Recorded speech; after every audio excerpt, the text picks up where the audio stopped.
Fala pessoal, respondendo aqui a pergunta, já pegando aqui o embalo, vamos tentar entender, já que a gente já falou toda essa questão do metabolismo da vitamina D e a sua relação com o PTH, vamos aqui tentar entender o que acontece para ter um hiperparatiroidismo e qual é a relação disso com a doença renal crônica. Como é que isso aqui se relaciona um com o outro, o que acontece? Então vamos aqui com calma se deter na resposta dessa pergunta. A gente acabou de ver, eu só desenho aqui novamente, que nos rins vai haver essa conversão do 25-hidroxicolecalciferol, tudo bem? Para o 1,25 de hidroxicolecalciferol. E esse aqui, no caso, sendo a forma mais ativa da vitamina D propriamente dita, tá certo?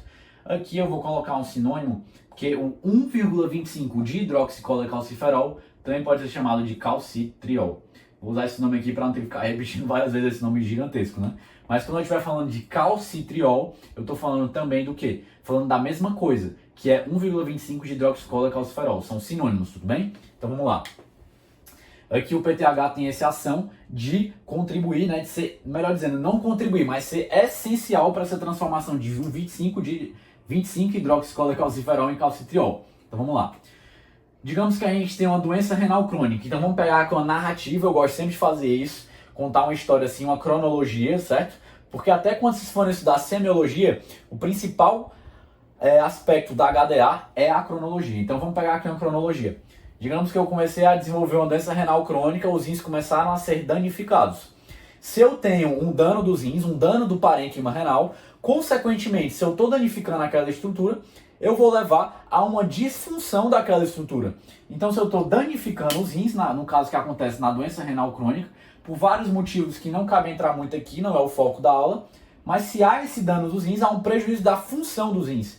E como a gente viu já na aula de fisiologia renal, mas só retomando, os rins têm várias funções, não só a que eu vou comentar aqui, que é justamente eu já comentei, melhor dizendo, que é a formação do calcitriol, ou seja, a formação da vitamina D na sua forma mais biologicamente ativa, não tem só essa função, mas também a função de liberação da eritropoetina, também a função de filtração, que é das principais que ocorre ali no próprio néfron. Então, os rins têm várias funções, mas é que eu vou focar nessa aqui, que é a formação do calcitriol. Então, seguindo a nossa cronologia, se eu tenho um dano renal, eu tenho uma doença renal crônica, eu vou ter uma disfunção daquele meu rim e eu vou ter um prejuízo da formação do calcitriol. Se eu tenho um prejuízo da formação do meu calcitriol, o que vai acontecer? Vai haver um feedback para o meu organismo que ele vai entender que tem que aumentar o calcitriol, porque está muito baixo. O que está acontecendo? E esse feedback vai ocorrer se o... Vamos pegar aqui, certo? O calcitriol começou a diminuir por causa que teve um dano do parênquima renal, está prejudicada ali justamente a formação dele. Quando ele diminuir, vai ter um feedback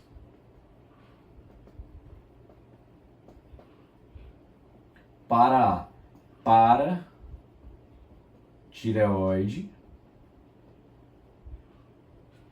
produzir mais PTH para tentar aumentar essa produção de calcitriol.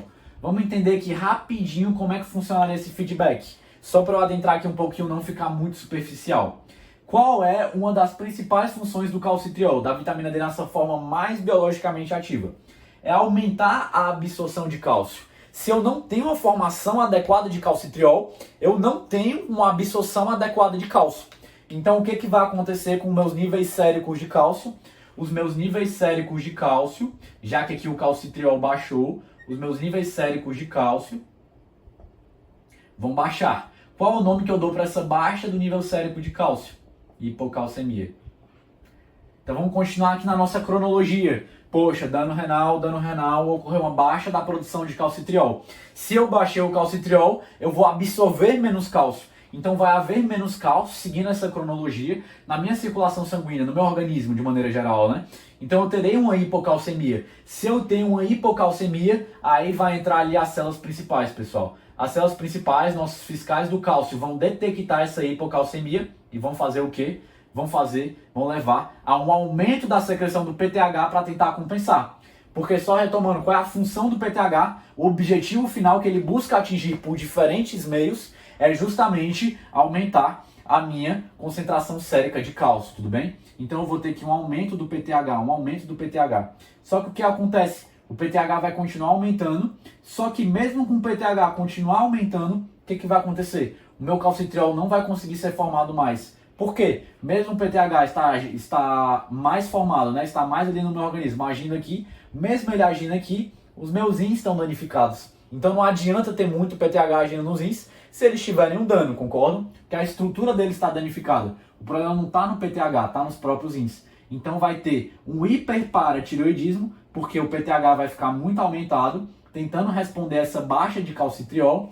Vai ter um hiperparatireoidismo gerado pela etiologia da doença renal crônica. Como é que eu chamo isso? Eu chamo de hiperparatireoidismo secundário a DRC, que é a abreviação aqui de doença renal crônica, tudo bem? Então esse aqui eu queria só aproveitar para já explicar para vocês, beleza?